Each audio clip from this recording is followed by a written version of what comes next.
Hello friends, welcome back to the Rio Moon Oracle. I'm Rayo and today I have a new series that we're starting. So for anybody who's watched my Animal Kingdom Spirit Advice series, this one's going to be a little bit similar. This time we're getting involved with the Plant Kingdom though. So Animal Kingdom, of course, those are all the different animals, different ways we can connect to those different animals, different advice those animals can offer us because they have a deeper spiritual meaning and purpose and mythos and energy they represent, right? Well, this energy is actually very similar in plants as well. There's lots of different plants all over the world, very similar species in lots of different parts of the world. So the way the energy each of the plants have is something that we can pull advice from. They have advice to give us, and I'm very excited to share that with you. So what we're going to do today, this is chapter 1, so we're going to have 8 different plants to choose from. So what you'll see in the pick a group portion here in a second, but there'll be 8 different cards, each with a different plant underneath it. And the deck we're using, specifically, we're using the Herbal Healing deck by Baldwin. Beautiful deck, one of the first Oracle decks I've ever gotten and used consistently, and finally only now I've just gotten to the point where I've pretty much seen every card in the deck. It's one I've been able to use over and over again, and it gives really good advice. So I wanted to do a series with it and spread that advice to other people, you today. So there are going to be kind of 4 different types of plants or species of plants that you might see in this video, right? So there's going to be trees, roots, flowers, and herbs. So there'll be little different symbols for each of the ones. So something like this, right? This one is the tree symbol, and the different little suits that these plants are in are representative of different seasons, different energy in that regard as well. So for example, the trees are very representative of autumn and that harvest energy, that's strength energy that's present there. So that'll be something you'll kind of see, and that we'll cover a little bit in each of the plants depending on which one comes up. So when you are ready, please hop over to the next section of the video, pick your cards. They'll be face down first, so you can just go here purely based off intuition or number, if you have a specific number you connect to or something like that, or there's just a feeling you get off of a certain card depending on how I point at it, or where it's sitting, or if it's slightly tilted, whatever that kind of goes. But the exciting part, and maybe one that'll connect with you a little bit better, is if you go to the face up portion a little bit later on that, and you'll get to really see all the cards, really connect with ones. Obviously with plants, there's less people are less likely to have a favorite plants than they do a favorite animal, right? So if your favorite animal pops up in a reading, then you're like, okay, let me see that animal. Or you're seeing that animal's symbols pretty common around you. Animals are a little bit easier to connect with versus plants here. So really look at the pictures. I recommend probably hopping into the upright portion of the reading to pick your group, because you'll really get to connect with. There's so many colors and vibrancies, and each of these kind of have eyes to look into and connect with. So that'd be my recommendation personally. But when you're ready, hop over into the pick a group section, and then down in the timestamps below you'll find your group. So join me over there when you're ready. I'll see you there. Bye. Hello. So welcome to the pick a card section of this video. So we've got our 8 different groups laid out in front of us here for advice from our Plant Kingdom. So let us get started here. So this is going to be, we got 2 rows here. So row number 1 is the top. So this is going to be card number 1, card number 2, card number 3, and card number 4. And then down here at the bottom, this is card number 5, 6, 7, and 8. So if you just want to do it face down like this, take a sec, use your intuition, muscle test, pendulum, whatever you feel like you need to do, whatever you feel called to do. Maybe you're attached to a specific number or something. So pause the video if you need to. Numbers should be up on the screen now at this point. So figure out which one is calling to you, and then jump down to the description box down below and join me in your group when you're ready. If you want to see the cards face up though, wait a little bit longer and join me in the next part of the video section here, and then you can see all the cards face up and connect with a plant at that junction. Okay, so when you are ready, join me over there. I'll see you there. Bye. Hello, welcome to the revealed portion of this video. So obviously we got lots of beautiful colors out, all of our different plants here that are excited to connect with you today. So we've got our 2 rows here. We've got 8 different groups total that want to give advice today. So group number 1 over here is the walnut, letting go. So let me get you a close-up look at each of these cards. So group number 1, walnut, letting go. Part of the trees, which is the autumn energy. Group number 2 is the butterfly weed, transformation. It is part of the roots, which is a winter energy. Group number 3 is the moonflower, death and rebirth. Flower energy of spring, summer, hold on. Summer. Flowers are summer energy. So group number 3. Group number 4, Tulsi, faith. Part of the herbs, which is our spring energy. So that's group number 4. So funny, at the top row here, we got all 4 out right here. So group number 5 is elder, ancient wisdom. Part of our autumn, which is trees. Group number 6 is Splanthus, decision. Part of the flowers, which is summer.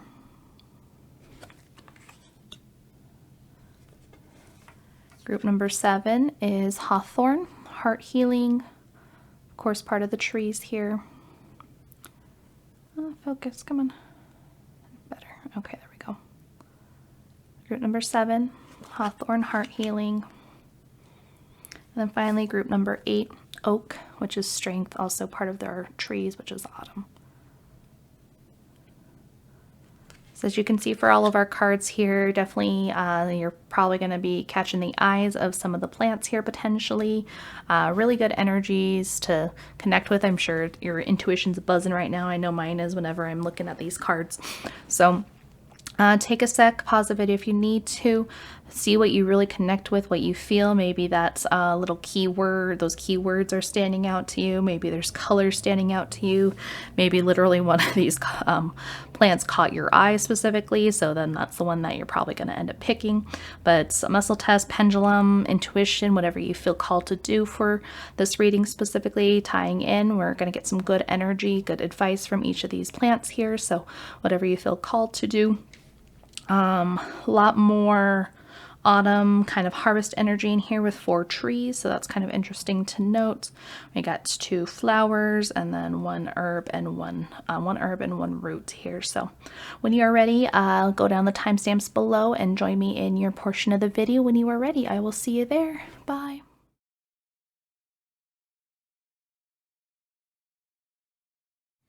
Hello, group number 1. So in case you didn't see or in case you didn't know, this is the walnut group.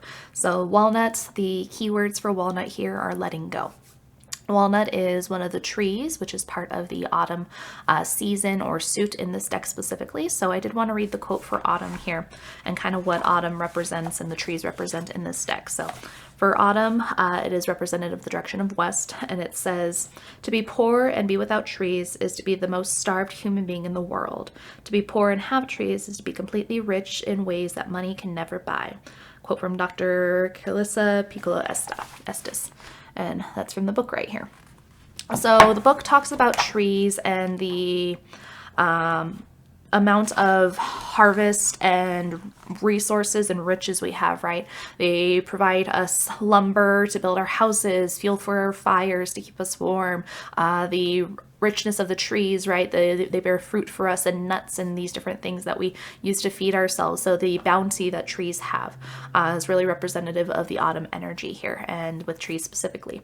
So with walnut specifically, of letting go, the process of walnut, this deck specifically really ties in heavily with the way the trees work in a holistic way, the way they bear their fruit, the way they drop their leaves, right? Also, that's part of what really ties them into that autumn energy, is the changes they go through during autumn, the changing of the leaves, the colors that they go, color differences they go through, right? That green to orange, red, yellows, those beautiful colors, right?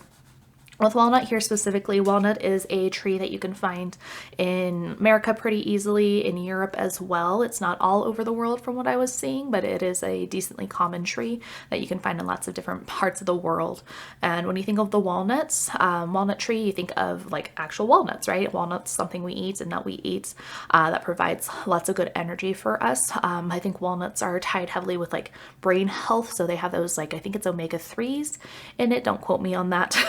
It's been a long time since I looked at herbal things, but the richness and the energy that walnut puts into its fruits that it gives off, those walnut seeds here in this case, puts a lot of time and energy into those things. And that's something that you might want to keep in mind here, or that's something that maybe applies to you, right? You set your mind to something and you put a lot of time and energy and effort into that product, into that thing you're trying to accomplish, right?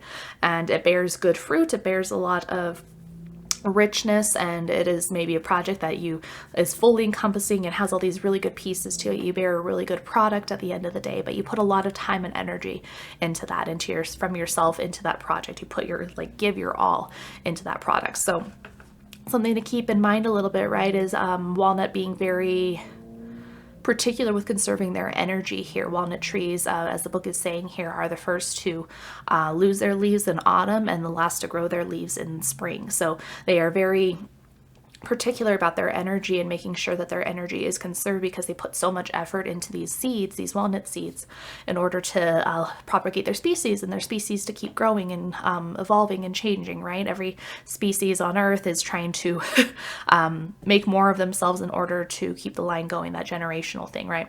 So keep that in mind with walnut here. There is a big call to how you use your energy, what energy you put, how you put your energy into things, where your energy goes, how you conserve your energy. Conserving your energy and being very particular with your energy is going to be some advice that the walnut has here for you. And letting go of those other things that aren't serving you. Walnut also very heavily tying in with generational energy and familiar energy and our common spaces, right? So what the book is saying for walnut here is the walnut seed. Walnut actually has these chemicals in the seed and that the tree puts off that makes it difficult for other things to grow around it. Big walnut trees are usually, there's not a ton around the ground floor around it, the forest floor around it, because it has these inhibiting chemicals that it puts out in order to keep other things from growing. So it has the advantage here.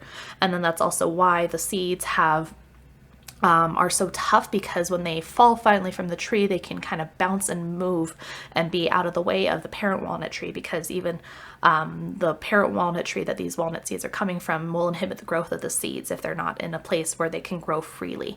So tying that in with parental energy, ancestral energy, generational energy, right? There's a call of letting go here, letting go and making sure you let go of the things that are inhibiting you. So you're not being inhibited by these familiar energies, your parents, your older siblings, maybe your grandparents. They have an inhibiting effect on your growth in this case, right? They are preventing you from growing and changing and going out into the world and discovering yourself, really, right? So pulling yourself out of this energy in order to finally being able to grow in the way you need to, letting go of the ties that are binding us to these things that are inhibiting our growth. So with walnut here, something else to keep in mind, right? So there is, depending on where you are situationally, right, the advice that the walnut is offering you, you might be that one that is trying to get out from underneath the thumb of a parent, maybe a really controlling friend group, potentially letting go of those situations, moving out of that situation so you can finally grow yourself and grow individually.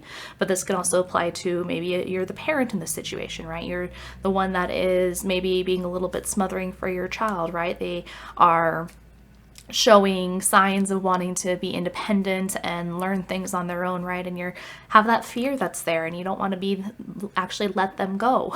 You don't want to let them go and be out in the world and explore the things they need to, right? But that's part of the growing up process that they're going through, and growing up for you as well, right? Learning to let go, let your offspring, in this case your kid, find their way in the world, being that gentle parental guidance, but maybe more off to the side because they don't need you right there at the time. And that's something you have to work through at the same time, where you're like, okay, this sucks, it's sad, they don't need me in the same way, right? But that's part of the letting go process for you as well. So whatever applies to your particular situation for those watching this group here, for group number 1, our walnut group. But walnuts is really, in terms of advice, is talking about that aspect of letting go. There is a really nice quote in here from Eckhart Tolle that it has, where it says, "Some changes look negative on the surface, but you will soon realize that space is being created in your life for something new to emerge." And that's really the essence of walnut here. And making space, letting the old die out finally, put to bed, put to rest, letting that finally be done, and therefore letting us have that new space, that space that we've cleared out now finally, to let new things grow, right? We can't have new things coming into our life if there's no space for it, if there's no space for it to be in and a part of, right? We have to clear out old clothes to have new clothes. We have, or may have a bigger closet, right? That's new space as well. But overall, this process of letting go is the more important thing, where it's like, okay, letting go of those old things from childhood, the things that you can't wear anymore, the things that you're not interested in anymore, letting those things go so that you have space for new things to come in. And that's how we keep growing. That's how we keep learning. That's how we keep changing and evolving over our lifetime.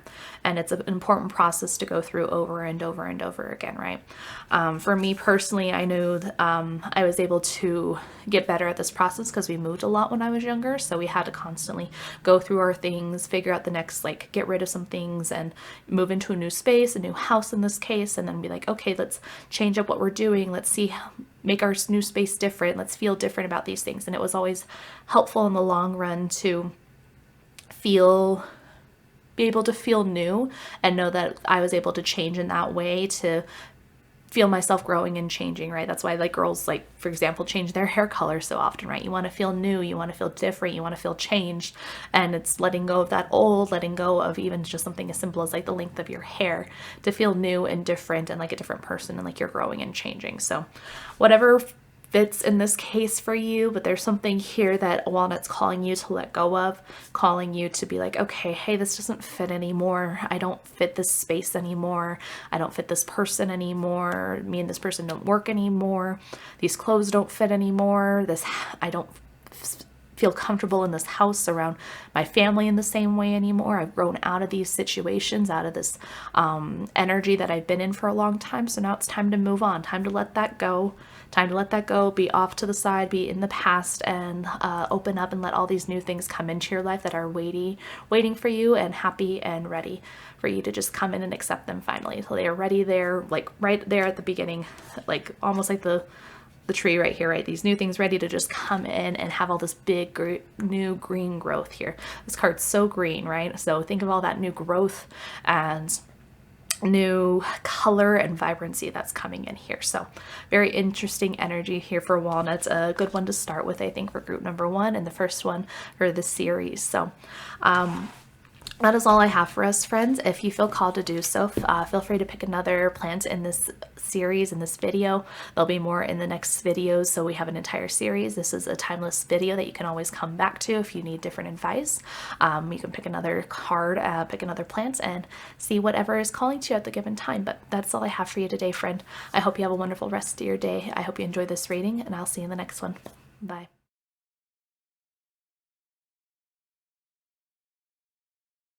Hello, group number 2, the butterfly weed group. So butterfly weed, the keyword on there being transformation, right? It's obviously going to be pretty similar energy to anytime you see butterfly, and the effects that it has, the interaction that it has with us is pretty similar to really helping move stagnation in the physical and the emotional areas of the body. I won't get too much into like the herbal areas of that. That's not my area of expertise with this at all. I really more just want to talk about the spiritual energy here.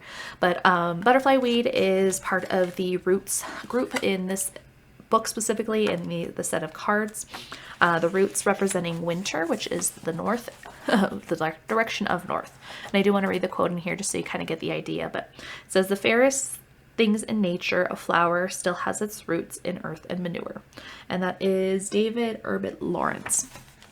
So with the root plants, right, there is the energy of things happening in the hidden a little bit more, right, underneath the ground, while the plants on top, right, the flowers, maybe they're just around for a short period of time, but these plants, usually these root plants, have deep internal, like under the surface, like lives that are going. These root systems are really strong, maybe really big and massive, that they go like really far down. Some of these have like tap roots, which is the one where it has that like really long root that goes down to find water. Some of them spread roots really far, or some of these plants use roots in order to grow and like propagate to move and change, right? So the roots move under the ground and pop up in another spot, and then that's another plant, and then move again and pop through. So these are different ways that the root plant moves and changes and is around, right?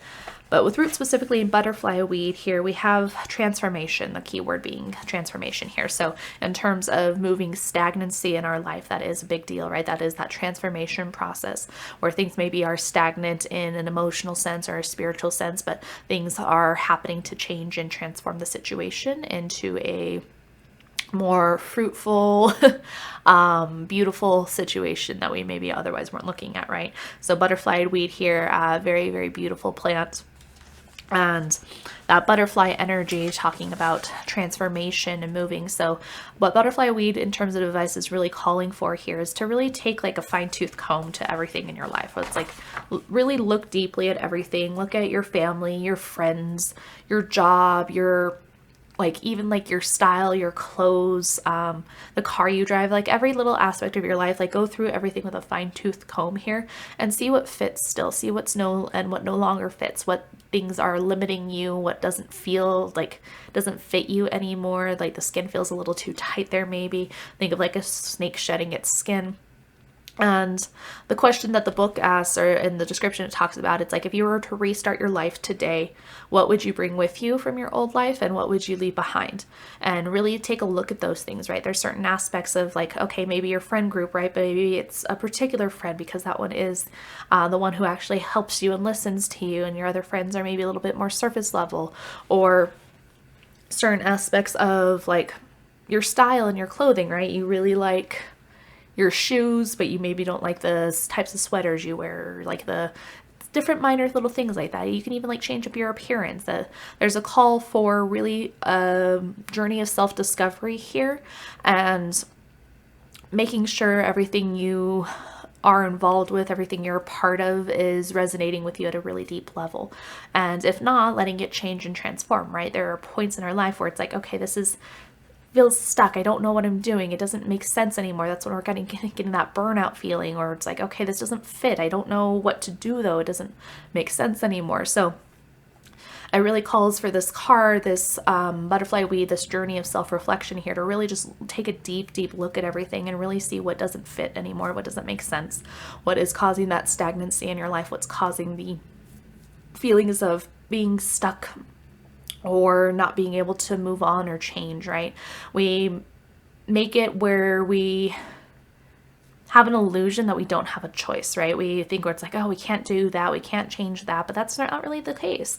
There's always choices in a situation. There's always little pivots or little different choices we can make, even if maybe we can't make a big choice or a big change yet at the time, where we can't like move to a different state randomly, right? Even though we know we really want to, we're feeling called to go to this other place. We can't quite do that yet, but we can start making little changes that will help get to that big change in the long run, right? Where it's like, okay, so we take less hours at work, or we find a part-time and we find another part-time job.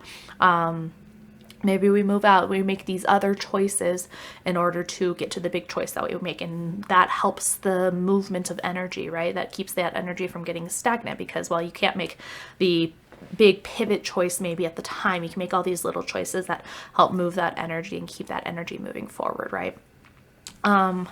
Something to keep in mind, right? If things are feeling potentially stagnant right now in terms of spirit advice for the plant, this specific plant, and you might be in that kind of cocoon period that is so prevalent with butterfly, right? Let me read the quote here for butterfly weed. It says, just when the caterpillar thought the world was over, it became a butterfly. And it says it's a proverb. So you might be at the point where you put in the effort to change things, but it's not changed yet. It hasn't changed the situation. You're like, okay, well, I've done everything I can. I've put in all the time and effort to make things change and be different, but it's not quite panning out yet, right? And you might be in that cocoon stage with the caterpillar, where it's like, okay, you're finally, like, things are finally changing. You've moved all these pieces around, so now we are just waiting for that final transformation to happen from the caterpillar into the butterfly, from the cocoon, that chrysalis. And there is a little bit of divine timing with that as well, right? Where it's like, okay, yes, you've put in all the effort, we put in all the changes, we made all the difference, put in all the things that we need to do in order to get everything different and changed and moved, but it's not quite happening yet. So there's just going to be a little bit more time there, that divine timing coming in, where it's like, boom, okay, all of a sudden we're out of that out of that cocoon. Everything is different now. So be prepared for that. It's something to keep in mind with butterfly weed here and butterfly energy. That intense transformation period is a very emotionally fraught one. Sometimes it's a time period where you need a lot of self-care, a lot of internal reflection, and being very, very gentle with yourself, because you are going through so much change, sometimes very, very rapidly. And it's one where you just need to give yourself a lot of grace sometimes, where it's like, okay, yeah, I couldn't do that today, but it's okay because all these other things are happening around me, right? This is happening, this is happening, this is happening. Like, you can literally like go down the list of all these things. So if you didn't get that one thing, it's okay. Give yourself some grace. Give yourself a little bit of leeway, because you are doing so much. It's so in so little time, where there's just so much happening around you, that it's like, okay, yes, it's understandable why you maybe couldn't get that one thing done that you were trying to. So also, emotions can be very turbulent in a butterfly weed transformation period, or any kind of butterfly death transformation period. It's something to keep in mind, because it's like, okay, I feel this, I feel this, I feel this. There's so much going on in your brain at the same time as like in your heart and all your emotions. You're getting hit from like every different angle, maybe it feels like sometimes. So you need to really take care of your emotions. Self-care is super, super important through a butterfly weed transformation, or like any butterfly transformation. That amount of self-care needed, because there's intense change. So emotions are really strong and really intense right now. And you need to just be aware of that. That helps. The awareness helps, so that way you won't overreact potentially in some things, or you have so much emotions. So keeping it in mind, you know what's going on around you. You have the awareness of the situation, allows you to react in a manner that you feel befitting of the situation, that actually is the best option at the time, right? Versus potentially blowing up or getting overwhelmed or just shutting down, right? So be true to yourself here with butterfly weed. Also, there is, in terms of spirit advice for butterfly weed, there are other people that maybe are looking at you and your situation and you changing, and have that envious kind of jealousy feeling about it. But you just really need to focus on yourself and what you're doing, and let other people's emotions be theirs. Don't take those on. Just have that energy of like, yep, this is what's going on. I'm just trying to work through it and everything. And in the long run, if you potentially need to cut some people out, that's part of the transformation process as well, right? Cutting some people out of your life, or going low contact or no contact with them, depending on what's needed, might be necessary with butterfly transformation like this, because it's just so intense, and you don't feel like the same person at the end of the day. Once you come out of the situation, you might not feel like the same person anymore. So the things you thought were something for you, or belonged to you, or were part of you, who you were, maybe it won't fit anymore. And it's okay to go through a grief process with that, but to ultimately let them go as well, okay? Because you are a completely different person going through a completely new thing, and you have new changes that are happening with you, and you need to be open to this fresh new energy that's happening, because it's for your growth and benefits, and ultimately happiness and excitement, right? It's an exciting thing going through big changes like this at the end of the day, once you get through the turbulence of it, because it means so many new things are available to you, and opportunities are there for you for your happiness and growth, okay? So keep that in mind. Group number 2 here with butterfly weed.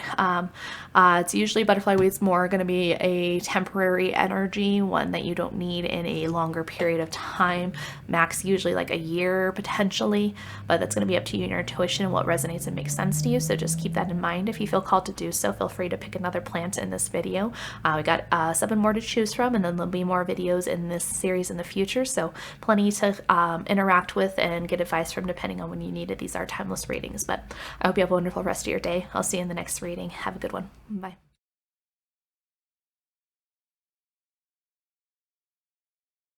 Hello, hello. Welcome, group number 3, the Moonflower group. Moonflower.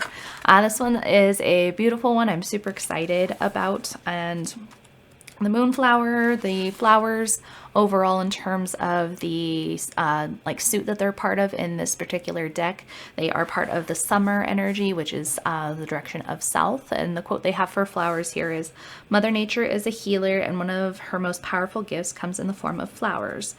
Doreen Virtue and Robert Reeves, which is from the book called Flower Therapy, apparently. So The concept of flowers, right? It's actually really interesting for the first 4 groups I'm talking about. We have one of each suit here. So we've already done a tree, we've done a root, we're doing a flower, and then we have an herb after that. And the flowers here specifically are talking about blossoming into one's life. It's really about like that individuality, really deep personal things to the individual, what's going on with them. And the idea of flowers, the value they have without being for they're valued because of they're just flowers, right? They're valued because they are what they are, not because they offer really anything to us besides their beauty, besides the fact that they are flowers, right? Other things like trees, it's the lumber, right? The heating for our homes, they provide nutrients. Flowers, very rarely, they can give some nutrients here and there, but it's more of the essences of them. They're just valued for their beauty and because they can be gifts to other people. So keep that in mind with that flower energy. We have moonflower specifically here. So the keywords for moonflower being death and rebirth.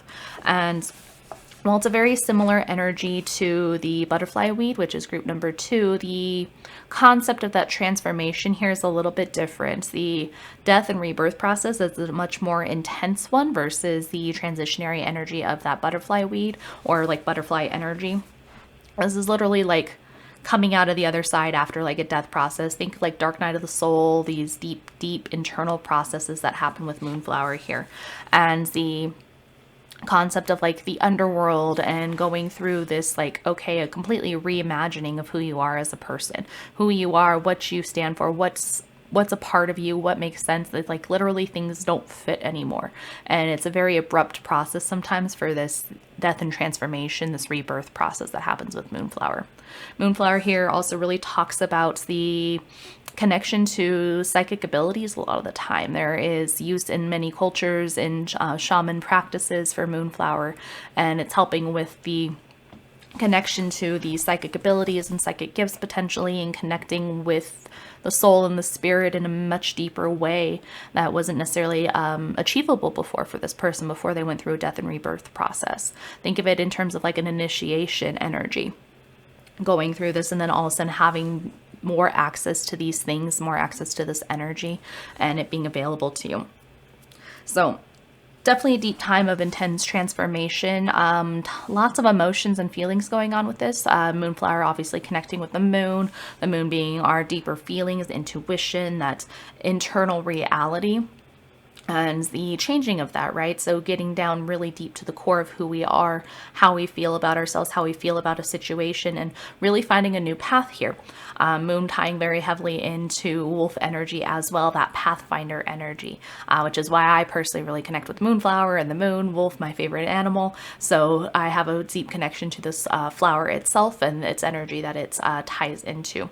And the magic and shape-shifting energy that happens. You would think about the moon here and you think about wolves, and you think about like the book itself here talks about in the description that shape-shifting energy, and that really reminds me of like werewolves, for example. So it's kind of the way the energy ties in together, but that shape-shifting energy being important because the way you connect with energy, the way you connect with others, the way you move energy through you can shapeshift and change and can really work to your advantage. Sometimes it's a skill set and an ability that one has in terms of shapeshifting, right? Being able to match a situation in the way it's needed to, being able to meet people where they're at and help people in the way they need, depending on the situation they're a part of, right? Not everybody has that skill and ability and that high level of empathy and empathic abilities in order to meet people where they're at and help them at their level, right? Everybody works at a different spiritual level and has a different level of spiritual knowledge and gifts and abilities and ways they interact with the world, but being able, in this term of shamanistic energy, potentially a healer type energy, the shape-shifting energy, you being able to change and match your skill and help people learn and grow from their level that they are currently at. While you might not be at that level, you are maybe far surpassed or have learned this lesson a long time ago, you can come back into that energy, know what you're feeling at the time, know what needs to be said, know how to guide people through the situation in particular, right? So powerful energy there. and the use of that intuition, that knowledge, that deep feeling emotions, those empathic abilities with Moonflower here, and that moon energy and that wolf energy all kind of tying in together in this death and rebirth process, right? And somebody who has gone through this death and rebirth process at the lowest level and the highest level comes through with lots of information and lots of skill and ability, and a greater understanding and power comes with this energy as well. So for those, in terms of its spirit advice and getting into this energy, right, it's a difficult process. The initiation energy of something like Moonflower here can be a very difficult process to go through, because literally you come out of the other side and don't recognize maybe who you are anymore. It's not a person that like you're familiar with. You have to like relearn yourself almost, because nothing in your previous life or what felt like is that life now, and this moment that's happened where this rebirth happens, that's a like literally day and night difference in this case. Moonflower energy, death and rebirth. And you come out the other side and you're like, okay, none of this fits, none of this makes sense. So don't be startled or work through this energy, like work through it, where it's like if nothing feels right anymore, if you feel very abrupt, you need to abruptly change your life, then things need to be completely different. If you make big life changes after this spiritual moments, this death and rebirth process with Moonflower here, it's just part of the territory in this case. It's part of being in this process, being in this energy. So don't be surprised with that Moonflower group here, or group number 3. I did want to read the quote that it has for Moonflower. I think it is, I've been reading the quote so far for everybody. It's been very interesting, the energy that is picked for each of these quotes. So for this one specifically, it says, "Don't grieve. Anything you lose comes round in another form." It's a Rumi quote. And the energy of Moonflower here with this death and rebirth process, it's actually really important to note that quality of energy not being created or destroyed. It's always there. It's all the same amount exists. It's going to, well, you might feel like you're losing something, right? This whole other life you had, the energy is freed up and moves around and changes and transitions with you. And then you have new things coming in to help ease the pain of maybe losing the old, or that those things also change and transition and transform into things that now match you where you're at as well. So strong energy there as for how to move forward, how to adapt, how to change to match the energy that you're a part of, okay? So for you here, group number 3 with this Moonflower energy, it's just the easiest way to deal with it or to work with this energy is just to kind of lean into it. Let it happen, let it transition. Don't try and do too much more, because so much is happening kind of all around you and inside you all at once. So wait till the dust kind of settles almost, and wait till these new pieces are in place, this new version of you kind of comes about. Wait till it like feels like it's settled a little bit, and then just rediscover everything at that point. Figure out who you are, what you want to do, what makes sense to you. You might feel called to change your appearance, move, get a new job, maybe even like relationships or something, that because the old things don't fit anymore, right? It's a death of an old version of yourself and coming into a new version of yourself. So lots of things usually change with that kind of energy, and that can be kind of scary and unsettling, but at the same time, it's can be very refreshing, and lots of new things and abilities and powers and thoughts and ideas come with this energy as well. So you might come into something where you're like, okay, hey, I wasn't expecting that. I learned something new about myself that I wasn't expecting, that I now know about myself that I didn't know before. So very strong energy there. Just kind of ride with the wave, let the transition finish out, and then once everything is settled, figure out how to go about from there. And it's an energy that is probably not going to last a super long time, but it's an energy that will come about again and again in different areas of your life at different times in your life. So for you specifically, group number 3, this is probably going to be a temporary energy. There are other plans to connect with in this video if you feel called to do so. So feel free to pick another one in this group, or wait around till I have some more videos. There's plenty of plans to connect with and give it advice from, depending on the time and the need you have for them. So timeless reading, whenever you need to come back to this, you can always do that. So definitely feels like a temporary energy. In my personal experience, it's a temporary energy, but one you might come into again down the line in 3 years, 5 years, 10 years, or whatever. It's something you might experience again. So just keep that in mind as well. But group number 3, that's all I have for you, my Moonflower group. I hope this helped. I hope this resonated for you. I hope it made sense. So if you feel called to do so, feel free to pick another one in this group. But if not, I'll see you in the next reading. Have a wonderful rest of your day. Bye.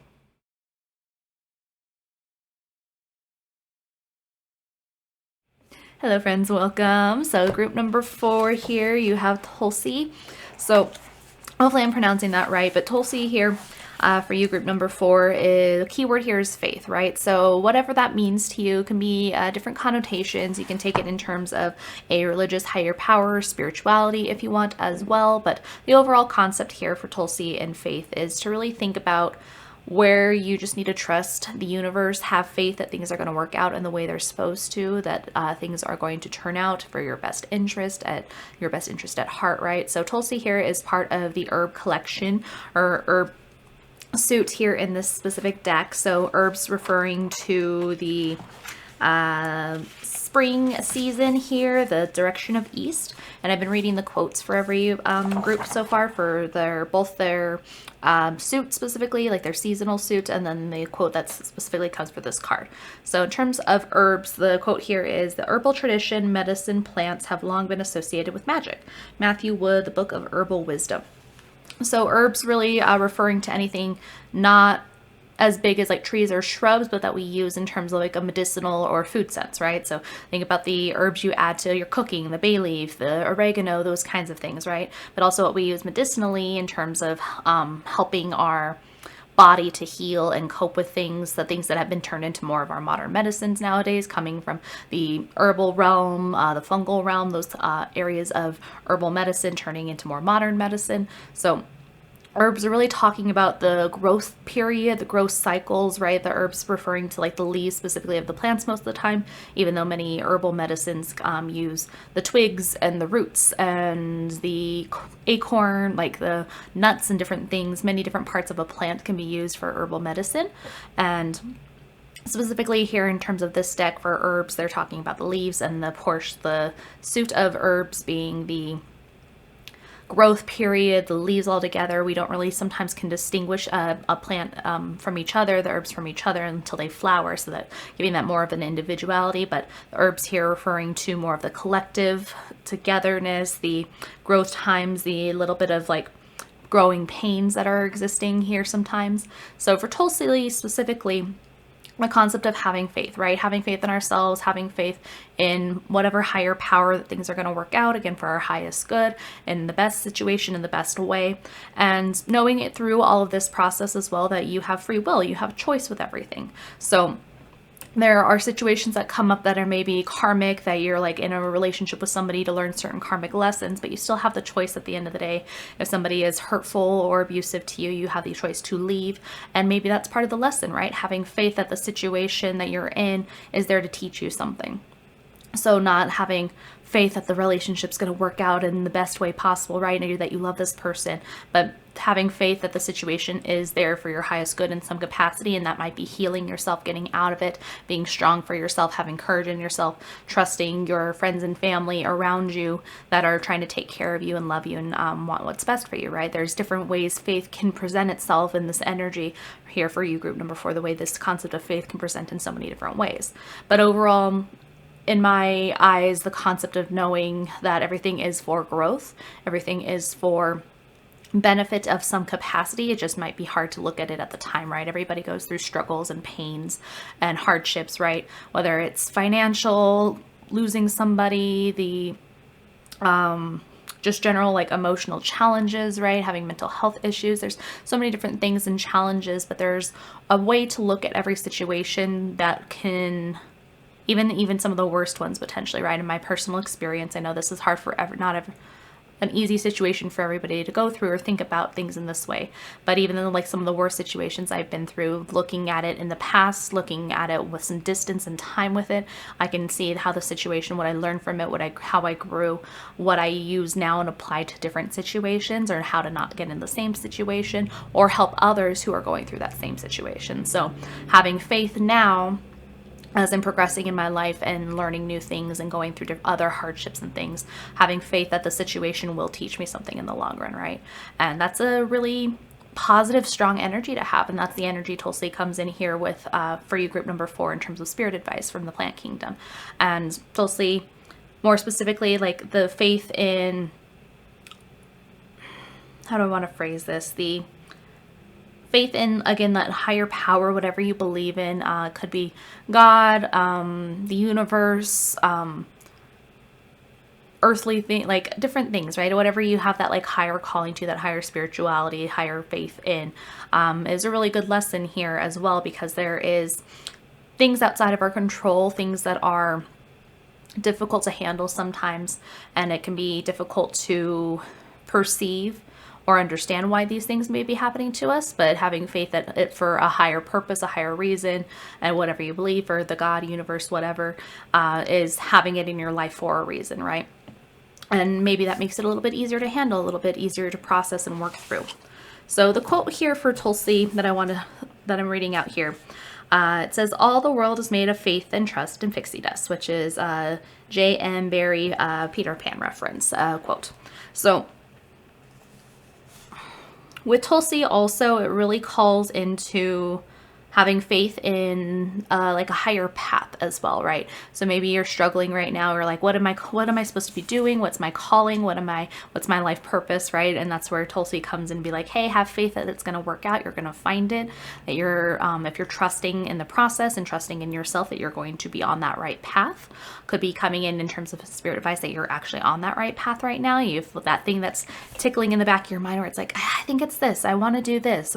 Having faith that that's actually the case, right? Having faith in yourself and your intuition and the signs you've been receiving, that what you are perceiving and what you want to do is actually the right thing. Okay, so that's going to be important here.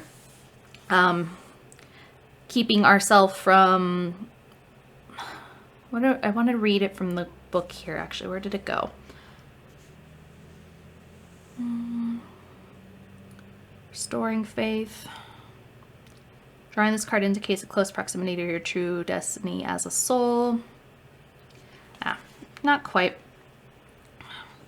But the process of faith, right, and working from like a faith mindset, a growth mindset, thinking about things in a way where it's like it'll all work out, not being like blindly optimistic, blindly positive, right, but knowing that you've been putting in the work, so at a certain point you have to let go and trust that things will turn out the way that they're supposed to, right? Or that if they don't turn out the way you're supposed to, something else and better will come along, because that is not what you're supposed to be doing. There is something I usually say with my friends too, where it's like it's supposed to be easy. There's always difficulties and challenges, right? There are challenges to help us grow and learn, but overall something like our life path, or some of those big pieces of our life, they are supposed to have a flow to them. They are supposed to have a flow and ease. If you feel like you're ramming your head like against a brick wall, you just can't get through this certain situation, like you can't like get your boss to like be on the same page with you, right? The work keeps getting difficult, getting hard, for example, then maybe that's not a job you're supposed to be in anymore. And having faith in yourself that you can find the next right thing for you, having faith that you will be taken care of it in terms of maybe financials and the compensation that you need. There's lots of areas and challenges to have faith in the right capacity here, having faith. So it's not, again, a blind faith. It's not like a blind optimism here. But at a certain choice, once free will is used and taken care of, and you've made all the right choices in the situation, there's no more you can do, right? And that's where the faith part comes in. That's where the next step is in faith and trusting that things will turn out the way that they're supposed to. You control, you do everything you possibly can. And I think there's a quote, it's Buddha or something like that, where it's like, okay, can you change it? Don't worry about it. If you can't change it, don't worry about it, right? And then if you can change it, don't worry about it, because you're doing something about it at that point. So just the combination here of the different way to perceive things, knowing you do have choice and free will, that faith is not controlling you and not for a reason, but at the same time, right, we're here having a human experience, we're here experiencing things, and we're still trying to learn and grow through all this process. So knowing that everything in that capacity, right, is going to help you grow. Tying in with the herbal essence of this card, specifically the herbal suits, and then the personal, a little bit more personal aspect, the collective energy of that growth, and everybody having faith. And if everybody kind of lives through this mindset, right, how would that change the world? How would everybody see the world? So interesting energy here for Tulsi. Not one I've actually drawn very often in this deck for me personally, but hopefully this resonates with you. For those who picked this group, hopefully it made sense for you. Hopefully it helped ease your worries a little bit on something. You are on the right path, or you're going to be able to find that right path. Have faith in that, okay? But this might just be the energy temporarily, maybe for a week, month, year, who knows? That's going to be up to you and your intuition, what resonates and makes sense with you. Feel free to pick another plant in this reading specifically. There are 7 more to choose from. from, or wait till I have a couple more videos out in this series. There's plenty of plants to choose from, or will be, and lots of different energy to connect with. And these are timeless readings, so you can always come back to them if you feel the need. So I hope you have a wonderful rest of your day. I'll see you in the next reading. Bye.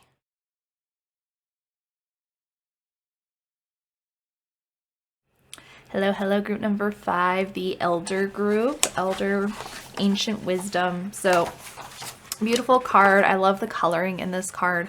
Elder is a very interesting one. So it's part of our tree suit here, which is representative of autumn and the direction of west. I did want to read the quote for the trees. I've been doing it so far for every group. It just kind of gives a good purpose, the overall, the like higher energy, and then as we work our way down into the specifics of a specific tree, for example, in this case. So the quote for autumn and for the trees: to be poor and to be without trees is to be the most starved human being in the world. To be poor and have trees is to be completely rich in the ways that money can never buy. Dr. Clarissa Punicola Estes. At least I think that's how you say the name. So with trees specifically, we are talking about bounty and harvest and resources.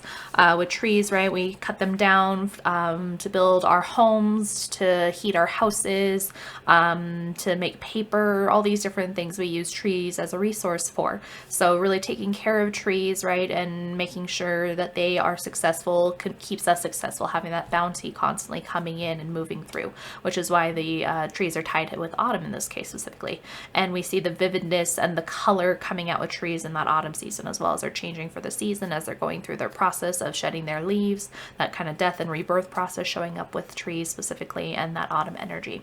So for you, group number 5 here, we've got Elder, which is about ancient wisdom. And Elder, if you look at it, you see it in a lot of different fairy tales and a lot of different cultures across the world, right? So we see it in terms of fairies and magic and different stories, association with even like Christianity with Jesus and the cross, right? And those folklores and fairy tales, and even like Harry Potter, right? The most powerful wand in the world is the Elder Wand. And this really calls into that ancient wisdom that Elder has, the concepts and bigger archetypes and knowing that is available to you when you have Elder popping up here. So in terms of spirit advice for Elder, you might have been kind of initiated into some really big energy recently. You might have discovered something big about like your family, some major history potentially. You got really into maybe a deep spiritual practice, or you're accessing ancient wisdom in that regard, in that way. Keeping in mind with ancient wisdom though, there is power and lots of knowledge with it, but with that comes caution to work with this energy in a proper way, right? We don't want to get overwhelmed by this energy. We don't want to come into it uninitiated, unprepared for it. This ancient wisdom, right? If it's all coming down all at once, it can be very overwhelming, overtake us, and we can kind of get lost in it. And that's what Elder cautions against, by being very gentle at the same time, but we can kind of come into that energy without maybe being ready for it sometimes, and we have to be careful of that, right? We have to be really careful and make sure that we are being patient, we are being consistent, right? We're not getting too caught up in the ego potentially and thinking that we know better than a situation, right? This is really paying attention to our elders. The word elder being common across the board here with the elder tree, and then elders as in somebody who is older and theoretically more wiser than us, right? Somebody who has more life experience. Elders can be used to just refer to those who are older than us, but also with that concept of knowledge, that sage wisdom, that spiritual guru, that like higher purpose, somebody that has that like higher spiritual evolution and ability that you are maybe looking up to as a mentor or teacher here. I tie in with this elder energy. In terms of elder, right, there is the thought process of like the elderberries being used to help like move stagnation through the body. We use them. Elderberries are taken very commonly for when somebody has a cold, things to do with the lungs, right, the breath, the movements, moving that energy again, removing that stagnant energy through the body in terms of the physical, but also in the spiritual and our emotions and those deeper areas of our lives. So we really want to make sure that with elder here, because it has kind of like a sleepy effect on us sometimes, the in in terms of like the medicine it has, it can be kind of like that like sedative effect, but also in terms of like spirituality, right? Like you fall asleep under an elder tree and that's when you accidentally fall into another world. It's a portal and energy into these other spaces, into these other worlds, into these other areas of the realms and spiritual energy. So this is where that magic comes in, and really paying attention to how you are working with that energy is going to be super important here. What else did I want to look at here? There was something I was looking at specifically. Let's go to the quote. So each of these cards specifically for this deck have a quote tied to it that I think is really interesting and important to it. So with Elder, the quote it has here says, "Do not be satisfied with the stories that come before you. Unfold your own myth." And it's a Rumi quote. So Elder really talking about the mythos, the archetypes of the world, right? This is ties in something like very heavily with like my archetypes deck potentially, or if you think of like Joseph Campbell, I think it's the what's the word, the like story of the hero, like the hero's journey, those major archetypes, right? Like the archetypes we can see in different areas of our life, even just the tarot, right? The tarot has these different archetypes that are represented in each of the ways: the mother energy, the father energy, the journey, the mentor, the teacher, the constructs, the social constructs, the like hierarchies. All these pieces here are archetypes, and where Elder really calls into it, it's part of this energy that's here. But it really wants you to pay attention to make sure that you're not getting lost in this energy. You're not playing out the stories that have been written before in terms of these archetypes. It really wants you to like work through these stories, see where these stories are taking place in your own life, these common threads, this common energy, this collective energy that's really common throughout our society, but where you can find your individuality amongst it. And this is how we build up this your own power and ability to handle the wisdom that you're being presented with. So where I think of like ancient wisdom here and the concept of elder, I really get drawn into like Doctor Strange is a more recent version of it, right? Him getting initiated into this energy very, very rapidly, right? Without him maybe being ready for it. And then he learns through time. But somebody who is prepared and has a proper mentor getting worked into it over time with growth and development and learning in the proper ways and the proper strategies, not getting in over their head, right? There's so many of those stories where you're finding ancient magic and doing a spell or casting something, or like you see in lots of different TV shows where it's like you don't really know what you're doing, you don't know what you're getting into, you don't know what's involved with this because you don't have the ability and the skill set and the knowledge presented to you at the time. So really be, in terms of spirit advice here for Elder, what it feels like for me, what I want to impart on is that you're being shown this knowledge exists, but be patient with it. Be patient, because if you're not being told something, it might not be the right time. There is divine timing with ancient wisdom like this that is very important to be patient for, and working with that mentor to know when you actually are ready to receive it and be a part of it. There are things you'll come into greater understandings as you work through and even like level up your understanding, right? You have a surface level of understanding of something maybe at the start, something as simple as like tarot, right? And then you level up and learn more, and then all of a sudden you have a deeper, better understanding of it. You have more access to the ancient wisdom of it. And then another level and another level as you keep working through and gain more knowledge, as you keep getting initiated into this ancient knowledge more and more and more. So it's a learning process, but it also at the same time, it's being strong within yourself as you are getting initiated into these deeper energies, into this deeper wisdom, deeper ancient wisdom that can quickly overtake you because it's so powerful. You got to be really, really careful and balance it out, making sure you're just as strong to match that energy and being prepared to receive that energy at the same time. So keep that in mind with Elder here. Beautiful card. Elder is very, very gentle too at the end of the day, but it does demand respect. That's kind of the energy where it's like you give respect to your elders. In terms of that, you give respect to the elder tree. And with that energy, you can, and lots of study and self-discovery, you can really work through and find out more about yourself, find out more about the world, and discover more about everything around you and all the people around you as well. It's a very open-ended energy with like all these possibilities, all these things to learn and discover that is really, really fun and kind of like magic at the end of the day.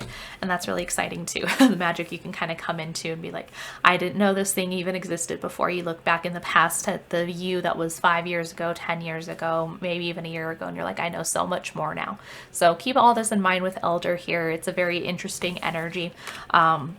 This group is very, very different than some of the other groups in this video specifically, but if you feel called to do so, feel free to pick another tree, plant, herb, root, whatever is calling to, whatever plant is calling to in this video. There's 7 more to choose from, and then there'll be more videos in the future in this series, so plenty of not animals, I keep saying animals because that was the previous series, but plenty of plants to connect with and interact with and get advice from depending on when you need it, because this might just be a temporary energy for you, might be an energy long-term as well, who knows, but that's up to you and your intuition. Could be for a month, year, day, week, whatever feels right and makes sense to you and your intuition. But feel free to pick another one in this video if you feel called to do so. If not, I'll see you in the next reading. Have a wonderful rest of your day. I'll see you. Bye.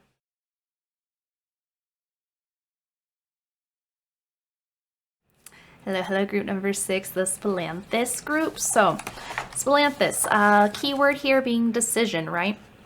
It's part of the flowers as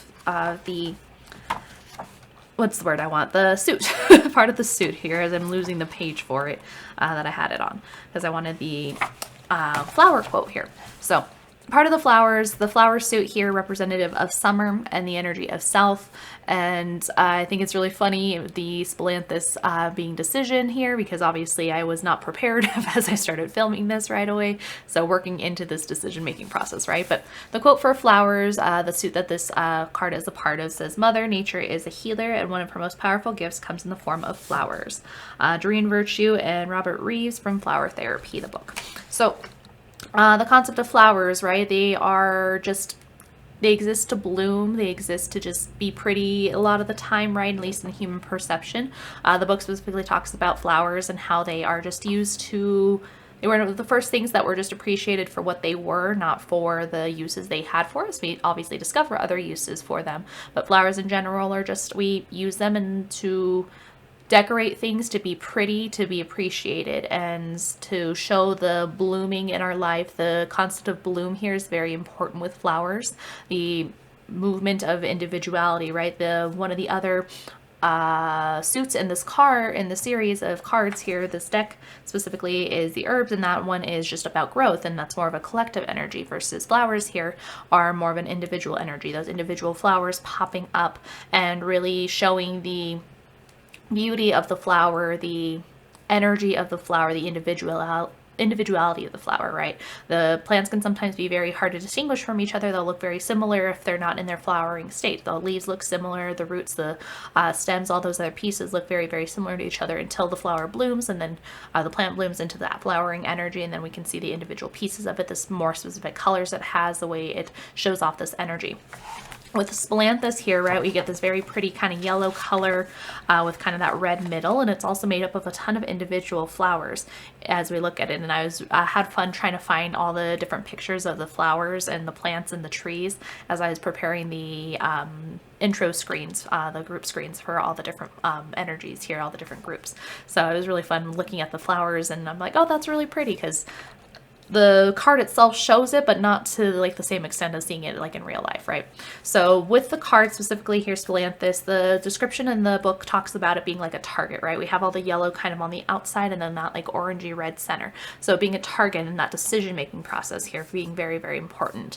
And also it being made up of a ton of tiny little flowers, right? All these tiny decisions we make in a day, leading to those bigger decisions, hitting those bigger goals, that movement through life, right? Kind of making sure it's like, okay, we pull in all this together, right? And it really talks about the way our energy can be scattered and how we need to pull that all together and like pull it all back in order to help make that decision-making process easier on ourselves, making the decision to make that decision in the first place, right? Bringing that all that energy back in that's scattered into these different projects and these different things that are like going through our mind at any given time, right? Where it's like, okay, that little thought over here about the kids and that thought over here about work, and then our partner's back there somewhere, and then this is over here, pulling all that energy back in together in order to have clear decision-making, and that being very, very important and communicated clearly. Splanthus here is also very tied in heavily with the throat and the throat chakra. It more so in the description talks about like the mouth and the teeth and the communication process that happens with splanthus. It's herbal and medicinal uses, being for like our teeth and our mouth and having like a numbing sensation. So it's helping with communication, but if we're not careful, that communication can be taken away from us very rapidly if we're not being communicating in a proper manner, in a proper way, and really being clear with ourselves and our ideas and how we are communicating those ideas. Very interesting with splanthus here. Splanthus really talking about that commitment to a decision at the same time, right? If we've put in all this time and energy and resource into it, we want to really make sure that that decision is the right one for the right at the right time and going forward with that decision, right? This target energy, that like firing an arrow at a target. Once it's released, that's where we're going, and that's where we're going to end up in head at the same time, and like that clear energy moving forward, right? So it's that pullback and then whoosh, shooting. But if we're shooting for that target and hitting that dead center, right, we are committed to that time, to that decision at the time, and really staying committed to it. Be prepared to work with that energy. The book talks about like defending that energy, right? Defending our decision-making process, the decisions we've made. Because if we made a clear decision, right, and we've made this decision from our intuition and the resources around us, the information that is available to us, then we should be confident in that decision, right? We should be confident that it is the right decision at the right time for us that we are making, because we have pulled all of our resources and energy outside and coalesced it, like got it all together in this one cohesive unit in order to progress that energy forward, right? It's when the energy is more scattered, when we're not listening to our intuition, when sometimes our decision making can be shaky, right? Where we're like, okay, I think I'm doing the right thing, but you discover later that maybe you didn't make the right decision because you didn't listen to your intuition, or you ignored a factor, resource of energy you had over there that had the information you might have needed. You didn't pull your resources, pull your energy to make sure you were making a clear and concise decision at the time. When we are making decisions from a very deep, intuitive, informed level, and with our intuition, informed way with our resources, then it's really easy to be confident in that decision, or at least it should be. That is a trust process as well. Trusting your decisions, trusting the decision you've made, trusting that you are making the best decision, and then knowing how to flow with it at that point, right? Once that arrow is in the air and moving through, knowing how to move with the wind in order to hit that target. The metaphor works a little bit better with maybe like a river, and that flowing with the river and flowing with that energy. But either way, it's important at the same time to really make sure you're paying attention to how you're making decisions, and then being confident in those decisions and working with those decisions. Because once you're moving with that decision, you don't want to all of a sudden turn about, right? Then all of a sudden you weren't actually confident in that decision. You don't want a 180 degree. Sometimes, of course, this new information pops up randomly as we're moving, progressing that energy forward, as we're making progress towards our goals. We get more information, we're getting more information maybe, and we have more resources available to us as we move forward, and then we can make a new decision at that point. But being very firm in our decision at the start allows for the universe to help get all the other pieces in place, making that decision. So I want to go to the quote now that it has for this, because it ties in importantly with this. So the quote that it has for splanthus here for decision: once you make a decision, the universe conspires to make it happen. A Ralph Waldo Emerson quote. I can't talk. Apparently this might be an energy I need, because my communication is a little shaky with this group specifically, and maybe I need to be a little bit more firm and need some splanthus energy. But what else did I want to talk for this one? The commitment to the decision, defend choices, the integrity. So tying back in with the throat chakra and the communication aspect, the integrity of the word being very important with splanthus here, that connection to the mouth, the verbal communication, our teeth, the decision-making process here, tying in with teeth apparently, which I didn't know about until I read it in this book, where I was like, okay, that's teeth are representative of decision-making. That's interesting to look at and think about. But knowing that your discernment's really needed, and then knowing how to communicate properly is super important with this as well. That is, it's a decision in and of itself, right? Who are you communicating this energy to? Who are you talking to in order to help make this decision that is on your plate potentially here, group number 6? Group number 6, because whatever it is, obviously in terms of spirit advice, is a decision that you're making or working towards a decision is going to be very, very important, and one that you need to be very firm with and present with in order to make sure that you're making the proper decision that's going to make the best and most sense for you at the time. So making sure you are communicating properly with the people that you're getting that resource information from. Maybe this is a decision you don't need to tell everybody. So being very discerning in who you are communicating with and talking about your secrets to and your thought processes and your goals, because not everybody has your best interest at heart. You should always have your own best interest, and you have your best interest at heart because you know yourself the best, but not everybody does around you. So being very discerning with that energy as well for who you communicate with and who you expend your energy around. So Splanthus also talks about this, where it's like, okay, be firm, make your decision, be good about your decision, gather all your resources, gather all your energy to make the best decision possible, aim for that target, and at the same time, watch your communication, who you're communicating with, getting that information from, and making sure that you are being clear with that communication that you do impart on others. So that's all the advice coming out of Splanthus here. So this might just be the energy for the day, week, month, year, who knows? It's going to be up to you and your intuition. So be very, very clear with your intuition here. Splanthus calls for it. So if you feel the call or need to do so, please pick another plant in this reading. There's 7 more to choose from, or there'll be more in the future videos. We have a whole series coming out with this. These are timeless readings, so you can come back to them again and again and connect with different plants when you feel the need, or if you need some advice for that given day, okay? So if not, feel free to pick another reading on my channel, or if not, I'll see you in the next video, okay? Have a wonderful rest of your day. I'll see you next time. Bye.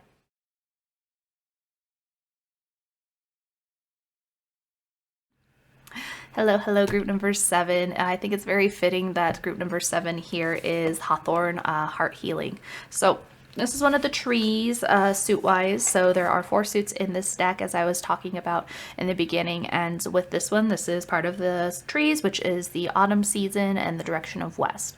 So the quote associated with the trees suit is, "To be poor and be without trees is to be the most starved human being in the world. To be poor and have trees is to be completely rich in ways that money can never buy." Dr. Clarissa Panicula Estes. And the energy of trees, right, is really talking about the bounty, the harvest, the amount of resources we get out of trees, right? We use trees for like the lumber, for building our houses, for heating our homes, making like paper for just basic communication, right? Like even like the book I'm like reading out of, it has that tree energy attached to it. The acorns and the nuts and everything, the fruits off the trees, those are all bounty and harvest energy that comes from the tree. So we get a lot of resources out of trees. So they provide a lot of nutrients to us and a lot of resources just for our basic survival. And that is really important energy to keep in mind here as we're talking about trees and the different trees that are showing up in these readings. With this one, with heart healing, specifically hawthorn energy, we also look at trees in terms of that autumn energy and the different colors that they change into. We really see that vibrancy come out with trees in the autumn season, so that's why they're attached to the autumn. And with heart healing here, specifically in hawthorn energy, we have a lot of color energy in this tree as well. You got those really pretty white flowers and the red berries of the hawthorn tree combining in to really have that communication that shows up in our heart chakra space. And of course we have heart healing. So the white energy of the crown chakra, right? That's the white flowers, the red color of the berries being the root chakra, mixing in together to get that pink energy that is the heart chakra, along with the green energy. The green and pink coloring is really common for the heart center, that heart chakra. The green, I believe, being more the external energy, the external love we give, and then the pink being the more internal love we give to ourselves, that love energy. So keep color in mind, especially with this card. If the color red is showing up a lot for you, that pink color showing up a lot for you, that might be that hawthorn energy being present around you. Hawthorn energy, very, very common for, what's the word I want here? Maybe I have to look it up, actually. I have it open on the page, so where did it go? Coloring. Berries.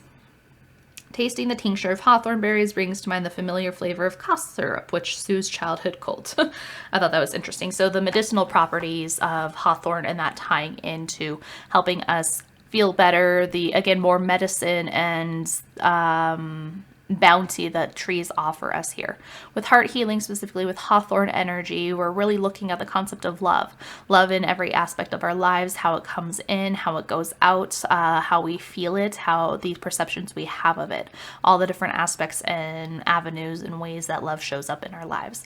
And it's really, really important. It ties very heavily into childhood here. That's why I was talking about childhood colds in terms of the description and the connotations and association with hawthorn, because most of our wounds that we get in love come from childhood, right? We come into this world as an innocent child with an open heart, super excited to be a part of the world and explore and discover things. But with that open heart, that's when we start getting our first wounds that develop into these scarring and pain and cycles and cyclical nature we have with love, and how we react to love and how we perceive love in our lives, right? Somebody who has a very turbulent childhood and receives a lot of childhood wounds in that heart space, plays out those scenarios again further into adulthood and further into their life if they don't take the time to heal this heart space that's really, really needed, right? Having an open heart wounds that like bleeds almost and gives off all this energy, trying to give love to so many people because we're not maybe receiving it ourselves in the way we need, because we have these wounds and scarrings and pain that are in this heart space. And it's super important to look at and think about here. Hawthorn is a very, very gentle energy, though at the same time it's always giving us the amount that we can handle, the amount we can take, never giving us too much to handle at any one time, because again, this is a painful space. It can be a very painful process to work through this energy, work through the heart healing that hawthorn is presenting us, the opportunities to heal, because it will offer more love in the future in terms of being able to give it to ourselves, a greater capacity to love. Not to like that we're gonna be given more love, we just have the capacity for greater love to give ourselves, and therefore as we're giving it out, then it's received as well, right? As that movement, that energy through. It's only as we're able to give love that we are able to receive it in the way that is needed and is a healthy manner as well. A healthy love, a healthy relationship to love and what love actually means. It's going to be very complicated process sometimes, because this aspect of love, this heart healing space energy, is tied into every aspect of our lives. It's tied into every crevice and nuance and relationship and even thought processes sometimes, right? It's can color how we even see the world. So it's really important to look at this space, this energy, and be really in tune with it, work to be in tune with it, so that way we can get back to a more natural state of love, a love that is healthy and positive and prosperous, I want to say. So there is energy here with the healing that comes with hawthorn here, to be where there's still going to be pain, right? As we're working through open wounds we might have, to stitching them closed or trying to get them healed up, putting on like those tinctures. I'm talking all of this in a metaphorical sense, right? But the pain we have to go through in order to heal the space.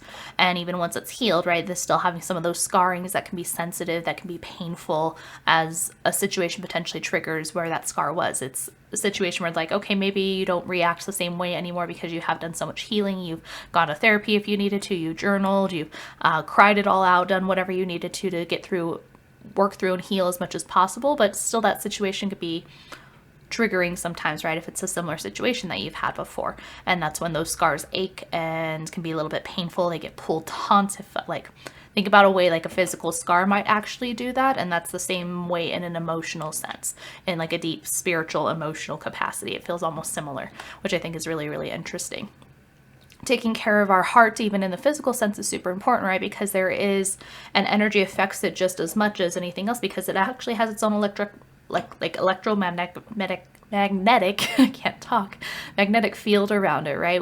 That's why like a pacemaker works. That's why an AED works, because it's literal electricity that is moving through this heart space. So it has its own electric field that can be influenced by others around us, right? That's when somebody's super empathetic, right? And feeling somebody's emotions. This is all energetic, and in a spiritual sense, for those who are really tuned in with this ability, like you literally feel that in your heart sometimes. I know that's happened to me, where I'm interacting with somebody who's going through such deep emotional pain in some capacity. I'm literally feeling it in my heart, because that's where that energy can collect and manifest and the field affects that space, right? I have my own field affecting, and then that person's outside field is affecting that space as well. So being really, really strong in your heart space, being really strong in your love and self-love capacities is going to be super important as you're maybe being the ones to help others heal, help others grow and learn about themselves.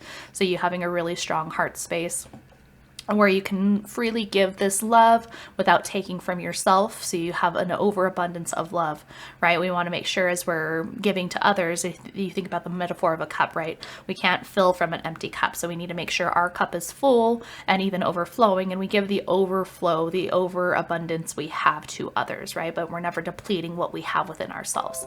Super, super important energy here. Sorry about that.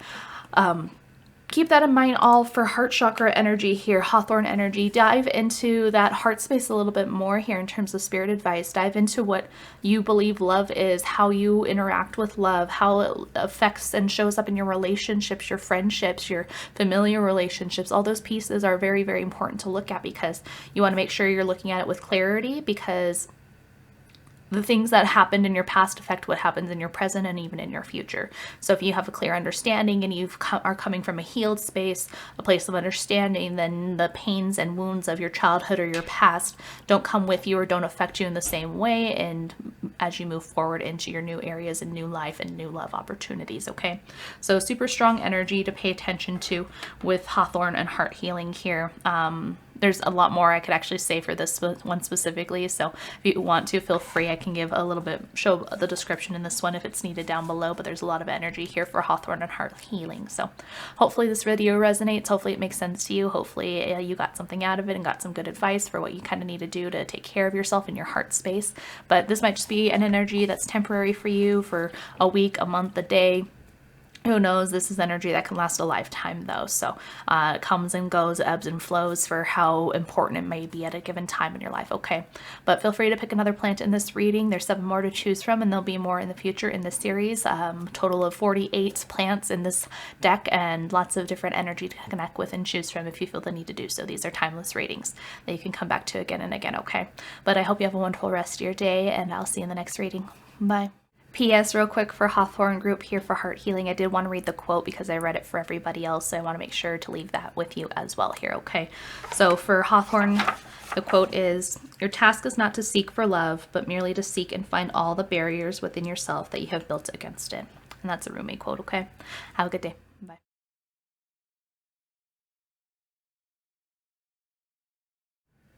Hello, hello, my last group number 8, the oak group. So oak, keyword here being strength, right? So we talk about strength and that more kind of like masculine energy showing up with oak here, and the descriptions really talks about balancing that energy as well, right? Oak being a very strong tree in general. Most of our like good furniture you hear about being made of oak, it being a very hardy, sturdy wood. And I do want to quote the this little it has a little quote here for trees. So trees being the season of autumn in this deck specifically, that is the suit they are a part of. And the autumn quote being, "To be poor and without trees is to be the most starved human being in the world. To be poor and have trees is to be completely rich in the ways that money can never buy." Dr. Clarissa Piccola Estes. And the suit of trees here talks about like the bounty and the resources they give us, right? The wood for our furniture, the lumber for building our houses, the wood to heat our fires and keep our houses warm, even like the paper, right? The very book I'm reading out of and looking at is made from trees, and the use we have for trees is so strong and present in every aspect of our lives. The nuts and the fruits we eat off of those trees, that bounty coming in. So of course trees very representative of that autumn energy, and then really showing their colors and vibrancy in the changing of the seasons, that autumn season as their colors change from that green color into the reds and the yellows and the oranges, those beautiful, beautiful colors here. So a lot of bounty and a lot of abundance coming in with the oak card here, and specifically with trees in general, but then the oak more specifically, really thinking about the wood we use, right? I like my false wood of whatever, this table, even this desk is my my table over here made of wood, not oak specifically maybe, but everybody's encountered oak furniture in their lives at some point, I'm sure. Oak, a very common tree, and the most common tree used pretty much for like furniture making. I think the book says, oh, good provider tree, the oak makes about 50% of the hardwood lumber milled in the United States. So a very common tree used for that. And oak specifically really talking about strength here. Strength is a very versatile word in a lot of ways. You can think about actual like brute strength. You can think about strengthening your muscles. You can think about emotional strength. You can think about spiritual strength. You can think about strength in so many different ways and so many different aspects here. But strength really talking about here, the book really focusing on that more masculine energy and how to not have go too far in that way, to go too far in it. We're really talking about that masculine energy, and if we have too much of it, right, that's when we get that rigidness, that authoritarianism, that's controllingness coming in. So we're making sure to really, really be balanced, and that's its own kind of strength. Having some of that feminine energy, being able to show vulnerability is really, really strong here with oak energy. And how you perceive what strength is going to be very important as well, right? Being that very typical masculine presenting that society tells us, where you have to be strong and not show emotion, blah, blah, blah, right? That's where that masculinity and that strength aspect gets into a toxic capacity in a toxic way that is harmful to others and is too rigid. And when things are too rigid or too, what's the right word, right? We'll stick with rigid, but when things get too rigid or too strong in that capacity, they get brittle and break in the end, right? If something's too rigid and like gets too much, right? And then all of a sudden it ends up really, really fragile in the end as well. And that's when it's like you poke at something and it just completely falls apart. And that energy is in line with the spiritual sense as well. It is like how actual like physical things can work sometimes, but then how, like you think about like glass, right? Glass can be really, really strong and you hit it in the right way, but you hit it in the right way and then all of a sudden it can break. So keep that energy in mind here with oak for terms of advice for this group. Okay, group number 8. Oak energy being really, really strong, but we would want to make sure that we have the vulnerability to match it, right? That its own kind of strength, that feminine strength versus that masculine strength, the balancing of both. Strength can be very, very different depending on how you look at it and how you think of it. So I do want to read the quote here from the oak, and each of these cards has its own quote associated with it, and I've been reading it for every group. I think that's very beneficial. So the quote here with oak and the concept of strength: stay connected to your decisions, but stay flexible in your approach. Anthony Robbins. So talking about the commitment to our decisions, right? That's actually an interesting concept. All the cards today really in this video kind of tying in with each other. So we have the concept of decision and the keyword with one of the previous groups, which was Splanthus, and that's keyword of decision. But the flexibility needed here and as well, right? We get on a path, we make a decision, and we're going on that path and working with that path, but being able to be flexible when needed in order to change it up a little bit, or we get more information in, so then we can veer up, choosing the next path, right? The next step that we're going to. Maybe it wasn't the one we thought we would take initially. So very important in that way. And keeping in mind with strength, right, where we're persevering, working through these things, working really, really hard and diligently on something, but making sure to take the time to rest, right? That's where we prevent ourselves from getting too fragile, working, like if you burn something too long, right, then it gets fragile. It can be heated, and that's when things get tempered and can get stronger. But if it gets too heated for too long, right, that's when it gets rigid and fragile and can break really, really easy. So we want to make sure we're balancing the strength to work through a situation, but balancing it at the same time, so that way we don't end up hurting ourselves in the long run. We don't make where we burn out, we burn all the forests down, cut down every single tree, right? And then all of a sudden we have no trees. We need to make sure we take the time to replant and regrow these things and so this bounty, this harvest can keep progressing and keep sustaining itself and sustaining us through the long term.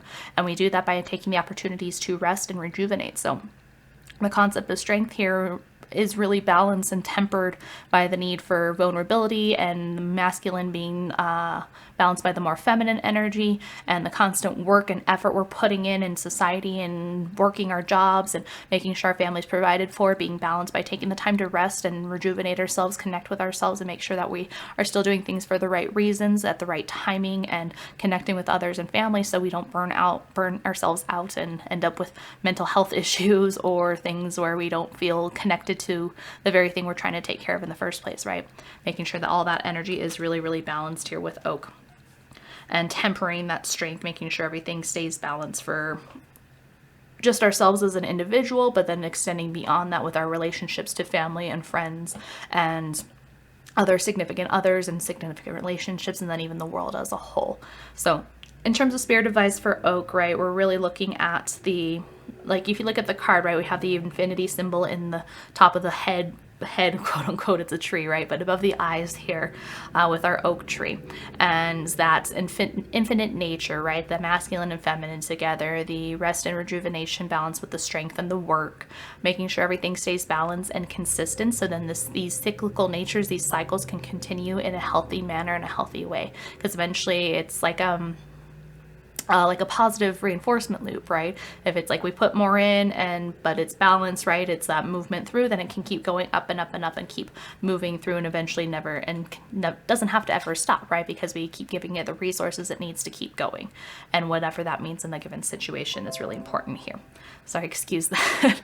That's my computer alert there, but making sure we have the discipline and the integrity to complete our goals, but at the same time making sure we are paying attention to ourselves and our needs and taking care of ourselves in order to achieve those, right? We have to take that time to rest and calm down, right? If you're going, like you're running constantly, right? But then your muscle, like working out and trying to build up muscle, you can't really build up that muscle if you don't have that rest day, that recovery day, in order for that muscle to rebuild, right? We put ourselves through all this pressure and stress in order to achieve something, in order to come out the other side with something stronger at the end. But if we don't take the time to rest and make sure everything is being done in the proper way, in a healthy way, in a safe way, whatever that may mean to you, then of course it's going to end up hurting us in the long run. So just really trying to make sure to balance what strength means to you, and looking at strength and other capacities and other ways it might mean things, making sure to take the opportunity to strengthen yourself in other ways, strengthen yourself in a spiritual way, in an emotional way, in a way that takes care of yourself, your body, your loved ones, your relationships, on all those other things in between. Okay, strength is a very multifaceted word, and make sure that you know all the different ways that strength can be present in your life and how you can exhibit this strength, not just in a physical, brute way, okay? So keep that all in mind here, group number 8. You're my last group. So hopefully this reading resonated with you. Hopefully it made sense. Hopefully it connected with you. Feel free to pick another plant in this group. If not, there are 7 more to choose from, and then there'll be more videos in the future. These are timeless readings you can come back to again if you need different advice on another day. So feel free to do that. It might just be the energy for a day, month, week, year. Who knows? That's up to you and your intuition. So I hope you have a wonderful rest of your day, and I'll see you in the next one. Bye.